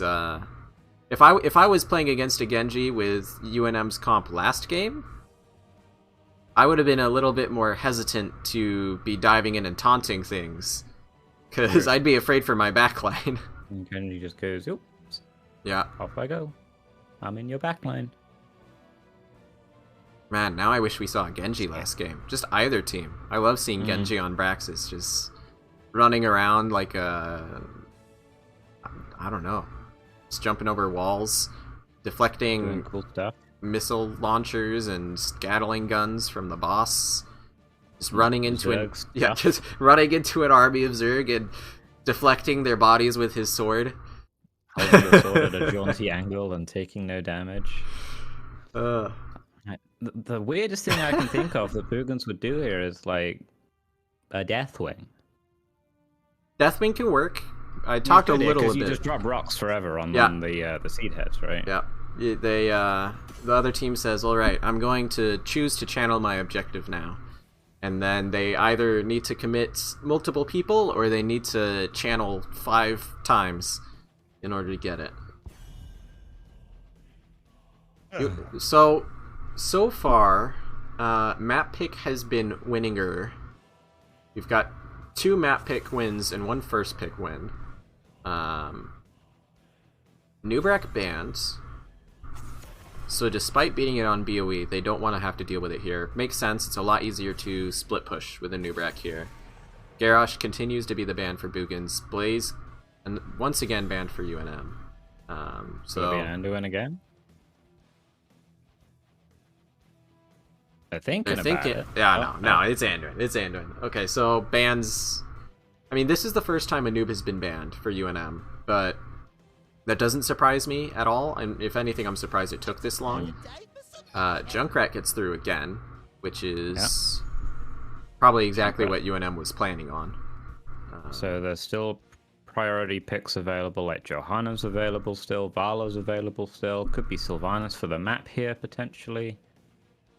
Dahaka for the map potentially. All of the supports are still up apart from Anduin, so you got your choice there if you have a preference. I know Hogger suffered a little bit in the first game, but I mean, there's 3 camps on this map, plenty of walls. So it's going to be Joe here, so I mean, so far it just looks like teams are picking what has worked for them for the most part. Junk game 1 was a little bit rough, but Stukov again for Alan. I'd like to see something to kind of punish this lack of a cleanse from picking Stukov every game. I know that they've been struggling with fights just reacting to how quick the CC into Stukov blow up has worked. There's the false stat ban. Yeah, there's the false stat.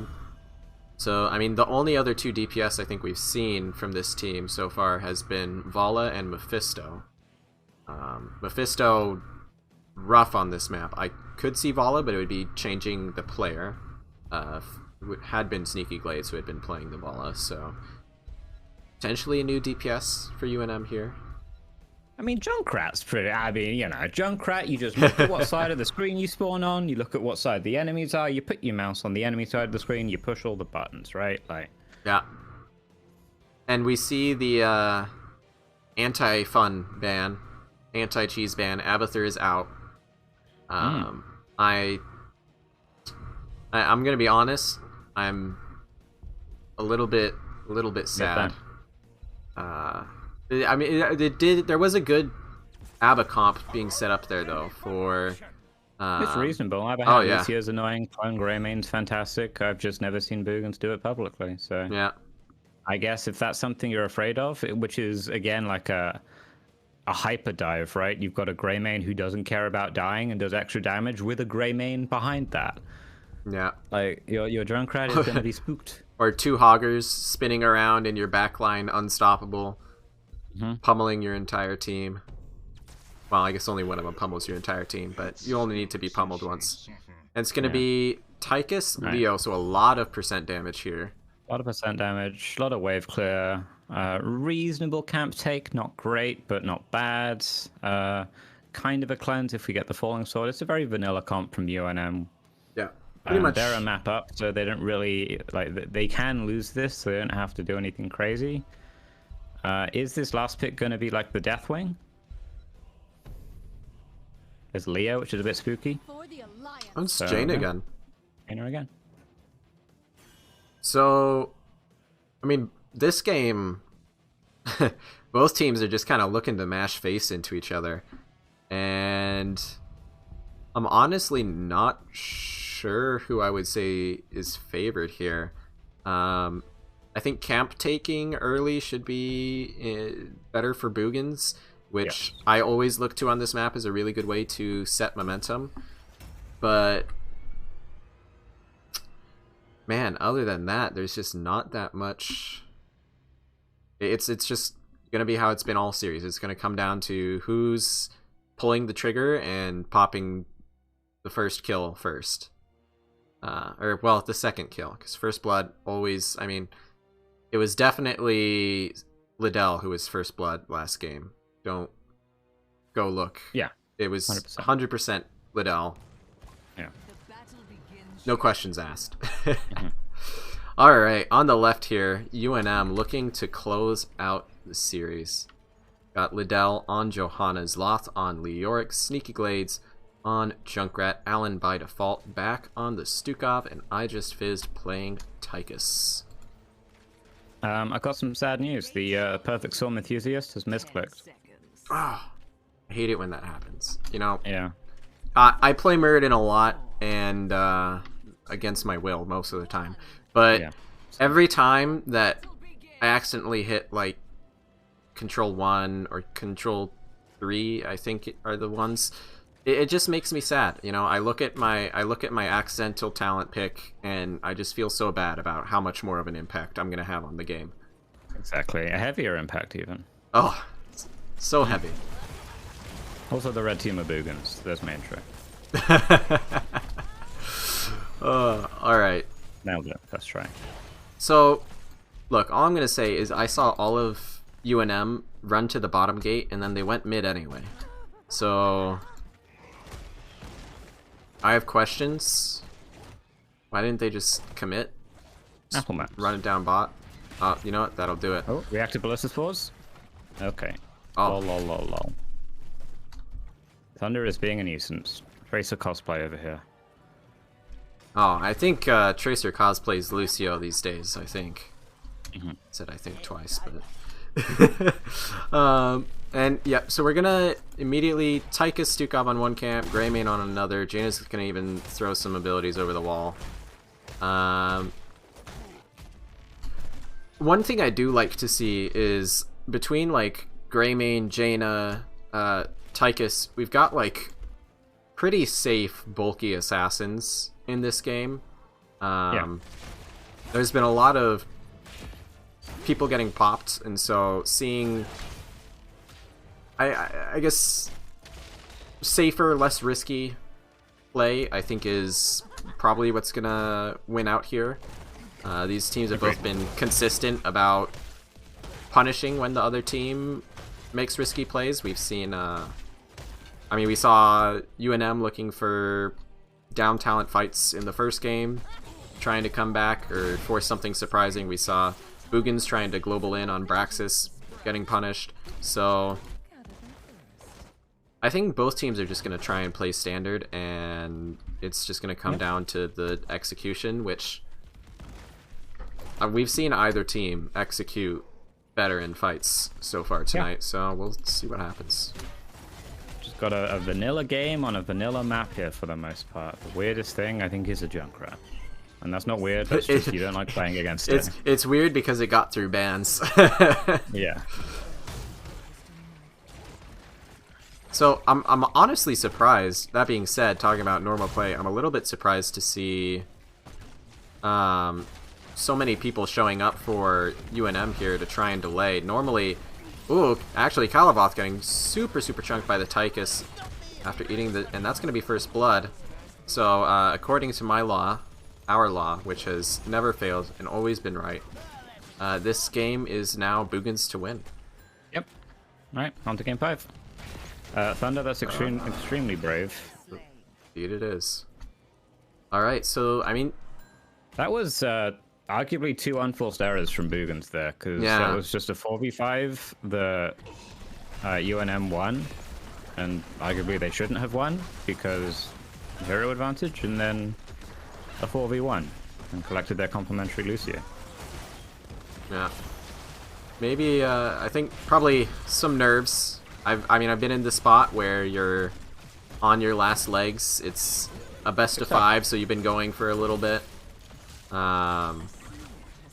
We'll just have to... I mean, I think they have the tools. I don't think anyone would argue they're out of it, but... That's the best time for those kind of mistakes to come out if you're a Boogans fan. That's true. Early game, Least you bad know... time. I think the worst thing is not... Tychus. There's Good those pick. ganks. I died like this in this lane yesterday. It was miserable. Also, good escape, Campbell. It's very calm. See, that's why you pick Sledgehammer. You've foreseen Ooh. heroes flying over walls, and you know you need to destroy them as quickly as possible. Without the Sledgehammer pick, you know, maybe we've moved on from being a perfect storm. What a drive-by stun. Maybe we've moved on from perfect storm to the next hammer talent. Next hammer talent. Yeah. Hey, I mean, what are you giving up at level 4? Slowing the auto attack speed by 50%, getting your heroic up more. Already does you that. Don't need that. Your kid already does that. Get something new. More stuns and killing small walls. So that being said, yeah, this is. I mean, this is a rough spot for Boogans to be in because the next one is going to spawn in on the left side, right? On the left side, and it's also the objective point for UNM. I think Boogans have the tools to have a pretty successful defense, but at this point they either need to make a risky play, which is not proven to work out so far in the set, or they need to kind of accept that they're going to lose the objective and at least one fort with it, I would expect. It would take some really good rotations on their behalf to not lose a fort. A little bit of a gank onto Sloth, just going to poke him down. And Boogans are just trying to deal with top lane right now as much as they can, which is exactly what they need to do, because that is going to free them up to 5-man bot if they choose to. Looks like they're not, though. Give up the objective. We're going to pressure down the Leoric and push down top lane and just give the objective here, I suppose. Yeah. This is the... Again, if you're a Boogan fan, this is the best time for them to get objectified. Yeah. Not how you want to use that word. Yeah. You know what? I've made worse slips. I didn't even notice. I don't. Yeah, exactly. You're perfect. I understood exactly what you meant. Exactly. But in theory, the Boogans can just have a clean defense with buildings lost instead of heroes, and that should be okay. Oh, here's the Spore Queen. Yeah, the Spore Queen is letting us know. To say. And, I mean, so far it's looking good. Yeah. Tom piece. Mid is dealt with. Bottom is gonna be dealt with. Oh, they're even looking for a Hogger kill. Yeah, that's a kill. Hey. Or a Nice. Tychus kill. And, I mean, top wall's just going down now, so they lose walls. I don't think there was any way they didn't, but hey, I said they needed to make some good rotations. Looks like they made some good rotations. Gonna lose half a bot fort and not too much else. Yeah, they lost 3 walls and half a fort. And got a kill off of it. That's pretty good, I think, for losing an objective. Because you got to compare this to like Tomb of the Spider Queen, where first objective usually does about this much, but you have to commit a lot less. Yeah. I think it's easier to turn in 50 gems than channel 3 tributes. And then on Cursed Hollow, if you channel 3 tributes, you usually get a lot more than this. You're getting like multiple forts sometimes, so good defense by Boogans here. I like what UNM's doing though. They go ahead and just grab their bruisers and 4-man the bot lane. Get the fort that was already low. That'll pay dividends to them for the rest of the game.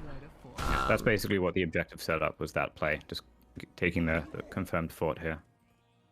Yeah, and so the biggest struggle here is with how long these objectives can be drawn out, the seeds, that is. Being able to have just one fort up and with camps in every lane, you're going to win out slowly over time. You're going to see the keep wall bottom start to fall. You even saw Tom piece on the Hogger. He was just waiting there at his gate because he was too afraid to step up to clear the bruisers. So now he's going to maybe be a little bit late to this seed. And you can see already under new management setting up to contest it. And it looks like Boogans are just going to give this one, because we have Jaina down here taking the camp. Hogger still clearing. There'll be another way for Hogger to take here. This is just going to be another seed for UNM, which is like reasonably okay for them to give up here. It's the first. I think, again. I mean, in that it's the first, I think it's okay. but because it's their favorite again, I really don't like it. So I'm glad that they were able to stall there once with Kalavoth, get the team in, because I think a lot of junk here, though. Of the next 3 seeds, this is the one that will be by far the easiest to win. Good pop there onto Johanna, but Greymane just kind of getting caught in the middle of everything. Riptire goes off and Tomb goes out. But Boogans actually sustaining through stuff pretty nicely, and people are getting low in the backline for under new management. Oh, Campbell's gets hit by the Tychus. Odin just completely shelling out on him. And that's going to be another seed here for under new management. Yeah. And it was a good fight for both sides for the most part, until it looks like the Tigers just overstayed their welcome a little bit too much. Thunder again, maybe doing the same thing, but managed to escape this time. But there was a notable error, I think, from the side of Boogans, or maybe an unfortunate misplay or whatever, but the Curse Bullet was knocked away by the hot staggering blow. I think if that hit, maybe it's just 1 or 2 little things in each of these fights that just swing it either way. Like, it's so close. Yeah. So for the moment, I mean, those Siege Giants did end up doing a lot for Boogans. They were able to finish the bot wall and get damage on the bot fort, keep that lane pushed out. And now they're actually looking to even fight a little bit here as they take the Bruiser camp. Still an attempted invade from the side of under new management, but now Boogans have the spell armor, and the Augur comes in, going to get Stukov. Tychus falls as well after chasing down the Muradin. That's going to be a 2-for-1. The first real win here, other than on that earlier objective defense for Boogans. So they'll finally, I think, be able to get their first seed, or you know, the other team's camp. I mean, the other team's camp this is the best time to take it. You got a few people down. You got a lot of your allied heroes here. You know, you should be safe to take it, especially as an Ice Barrier Jaina. You can solo these camps now. In the top lane, I mean, we're going to see top fort fall here. UNM pushing in with full wave there. So it came at a cost. I'm not sure it was worth committing the whole team so that they could get the siege camp alongside the seed. But I mean, losing forts always recoverable. So it really just comes down to the next few fights. That's how it feels like it always is on Garden. It comes down to the next fight, and then the fight after that, and the fight after that. I think Boogans needed that fight to sort of get the morale back in their heads for the most part, because they've been beaten up pretty bad for the past like 2.5 games. It feels like the BOE, they were doing fine until level 10, and then it went downhill. Praxis, I feel like it was downhill from like almost the ETC pick in the draft. And here it was kind of rough too, but they've had a couple of fights. They've you know, been waking up again. Level 16's some big talents for both of these sides though, with the endless nades, the Johanna being infinite blinds, infinite healing, the royal focus coming in. Yeah, Jaina's getting her root. Even Lucio gets CDR on his amp, so that is going to be a lot more sustained healing. I mean, we've seen multiple of these fights go really long with people getting really low. Being able to have amp it up that much sooner is going to be able to help a lot. That being said, we've also got like permanent DR here for Leo. I mean, both of these teams scale really well. Leo has great 20, Tychus has great 20, Hogger, Lucio. I would say honestly even. Oh no! Instantly pops everything, and that's gonna be That's not a low blow. That puddle on the floor staying there as long as Dukov wants it to. And that's pretty much worst case scenario here for Boogans. They're gonna try and trade out, get a top fort while they're giving the objective here. But again, I mean, giving up these seeds, kind of coming back to bite them, as the second Garden Terror phase is going to come out and the Spore Queen's going to spout some more subtitles. Lore. Feed me the lore. Go ahead, tell me. Tell me, Sport Queen. Oh, she isn't. I'm ready. What? I was promised. Yeah, I mean, paragraphs of text here. I was. Oh, there they are. Oh, thank goodness. Thank you, Sport Queen.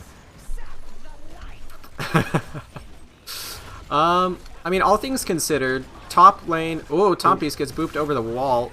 Whoa, crazy bounce. He'll be able to get out. Ring of Frost kind of just used to zone things away. So mid keep still alive. Entomb's down. Can't Bellis though. Gets slow. Ooh, okay. Shield whiff. That Blessed Shield There's whiff was potential for a re-engage here really, if they stick around. I think no, they're just gonna play it safe. They're trying to keep all their keeps alive, which they should be able to. Really, I mean, considering it's been 6 seeds to 1, Boogans have been holding on to their buildings exceptionally well. Might struggle with this keep though, with the Odin coming in. Yeah, looks like no. Level 20 not here yet, and they're looking to force. They don't really need to. They'll definitely get 20 on time.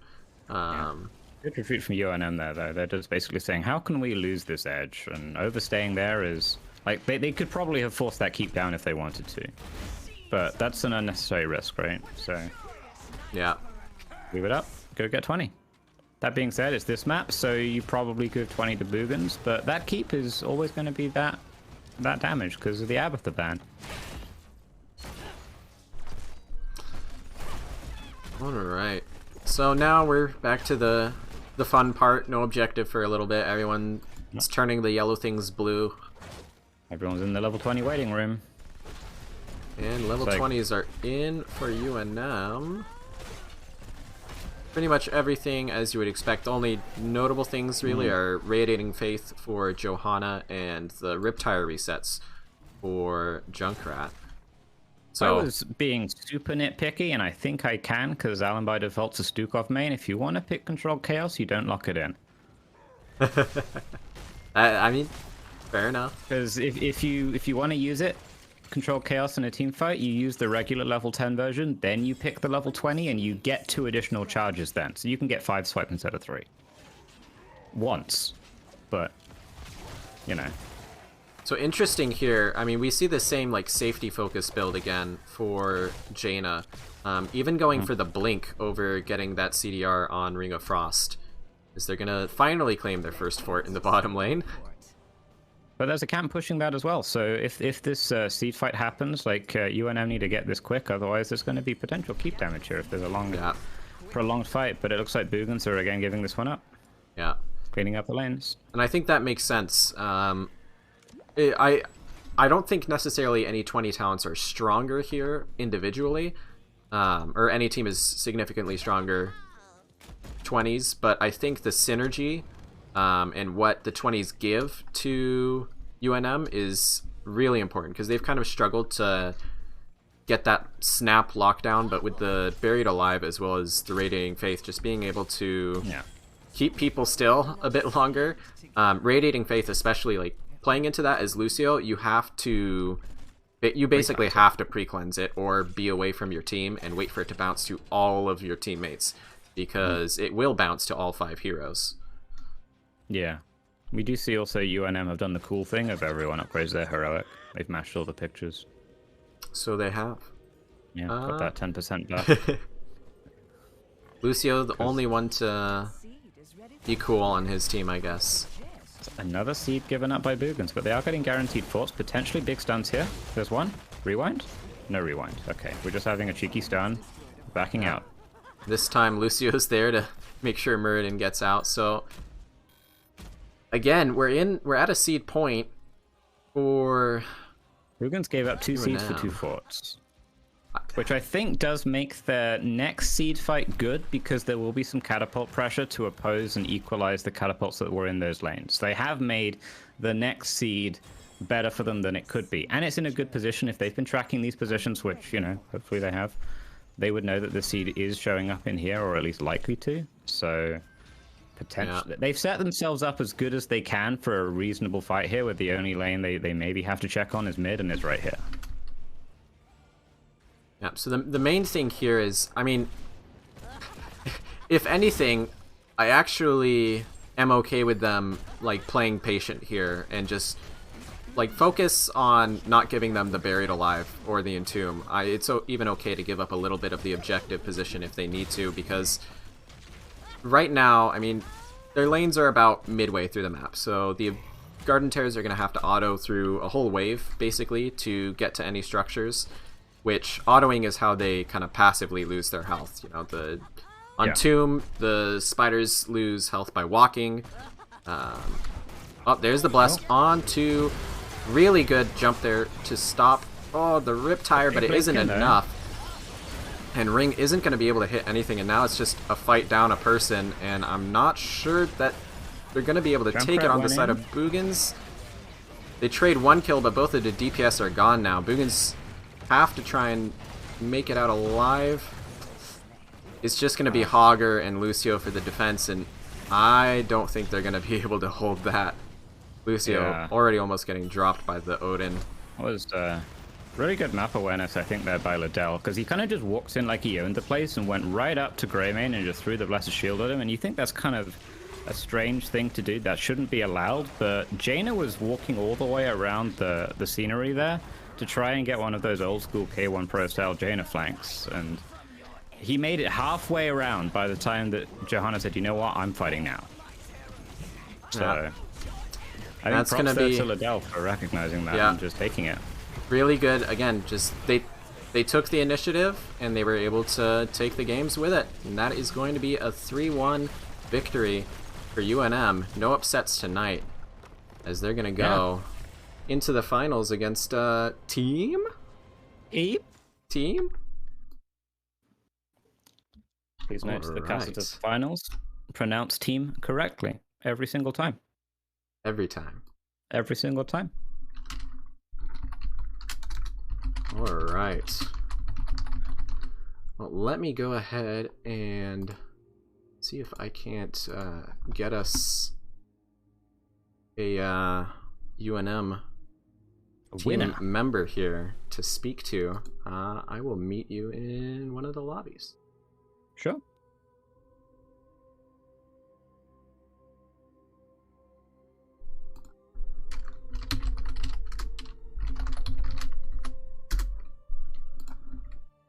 All right. Well, that was fun. It wasn't a 3-0, which makes me happy, and it wasn't 5 half-hour-long maps, so that makes me happy. But we are joined now. We've got Liddell in with us. How's it feel taking the win over Boogans and going to the finals? Yeah, it feels great. I think that's the first 5-game series my team has ever won. So we finally overcame the hump. Yeah. And you know, if we lost this, it would have been all my fault because I chose to make it five games, or at least I started that trend in the Nexus chat earlier this season. So, yeah. But yeah, no, it feels great overall. All right, so I'm just gonna kind of start at the beginning and work through it. So, game 1 was the kind of one rough game for you guys. So. I won't touch on it too much, but what was the main, I guess, adjustment for you guys? What did you see as the issue that you were able to change and take the next 3 so dominantly? Yeah, I think it was Boogans made a great kill comp, and they're at their best when they're chaining CCs together. And basically, the draft went down where I was looking at the tanks available near the end of the draft, and I went, just have Mei that I'm comfortable with at least, and. It kind of made it so we didn't have a hard engage, and that felt really bad throughout the game. So that's how they kind of snowballed from there. They won a couple team fights, and we just felt like we had no way of getting a pick in return. So basically the adjustment was, okay, we need to have a plan for how to kill the enemy team in each draft, so that we don't have that happen again. Yeah, I definitely saw that play out. I think we probably had the same takeaways that you kind of had a hard time taking initiative in fights, and games 2 through 4 were nothing but initiative from you guys. So good stuff on that. Stark, you got a question? Yeah, there were a few drafts that you guys, it looks like you came into this with distinctive plans, like apart from game 1, where it was just like, oh, I guess I have to pick Mei. Yeah. But game 2, we saw the double support, like hyper Malthael dive, and we were wondering in draft, did you have enough tools to protect a squishy Vala with just like flailing swipe, Gust, Blessed Shield? Because potentially that's not enough. Were you ever worried about like keeping your Valas alive in these games? That was definitely a concern. That game specifically, I said the bold claim I want to be upper structure and up a level and a half pre-10 because we saw them build this like wombo combo of alts combined with Malfoy and stuff. That was a bit of a high ask. My team was like, what? You can't just plan to be up that much, which we weren't really up that much. We were close. But yeah, I think the swipe and the gust ended up being enough, but just barely. I think if we didn't have a structure XP lead, making it so we could pick every fight we wanted, it would have felt a lot more rough. I think if we were forced into a bad situation and had to dive into them and they could counter us with that ult, then I think we would have seen a way different game.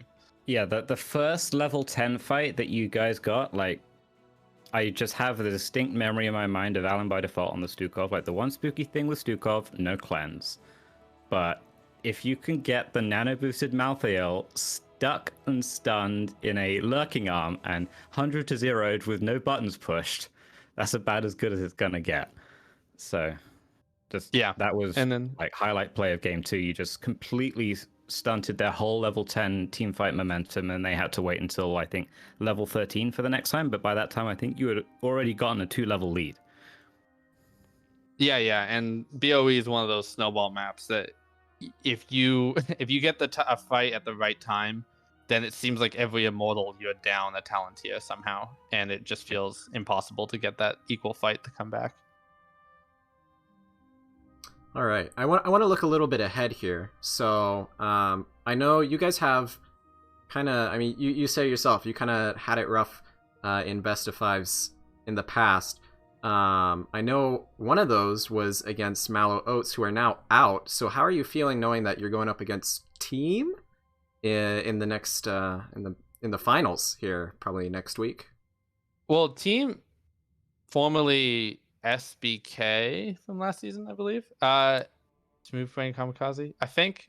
Maybe I'm mixing up my teams there, but they were in last season, and they had a similar kind of trajectory where they kind of started out the gate kind of slow, and you're like, oh, is this a middling kind of playoff bubble team?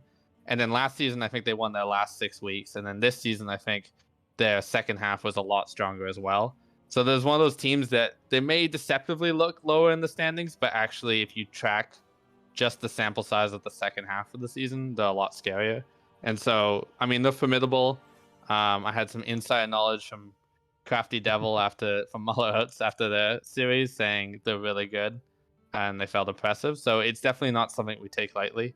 And, you know, I know they're a little newer to NGS than a team like Mallow Oats, but that doesn't mean they don't have tricks up their sleeve for a 5-game series. All right. Well, I won't take too much more of your time here. The floor is yours for shoutouts.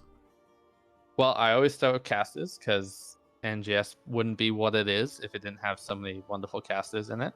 Shout out to all the league organizers as we wrap up this NGS season in a couple weeks. Shout out to all of the teams that have been playing. I know a few are dropping out this season, so we're sad to see those teams go. And just kind of the community of mostly Div A teams, but a lot of them have moved up to Nexus this season. Just seeing them around, and shout out to Boogans. I think my first ever NGS game was against Boogan 6 seasons ago. So it shows you how long they've been in and how often we've shared the same division. And then just shout out to friends and family that let us play video games and yell at our computers 3 nights a week. So those are my shout outs. All right. Thank you for your time. Thank you for the entertainment and the great games. Looking forward to the show you guys put on in the finals. Oh, and thank you so much for casting again. Thank you. Cheers. You're welcome.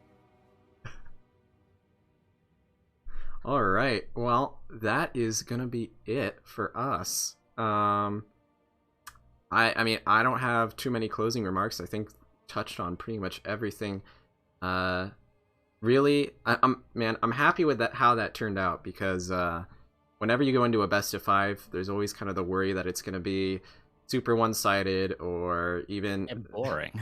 or boring. But I felt like we had, I mean, we talked about how both these teams are very team fight oriented, but I felt like we got to see some pretty good macro play as well. Happy with how it turned out. Yeah. I think both teams managed to find edges in their own ways. Both of their plans managed to show through and shine in various moments. Of course, one team shone brighter, but that's how this is going to go. You know, we're playing a competitive game. But yeah, I think it's nice to see that both teams stuck to their identity throughout the series and just stuck to their guns.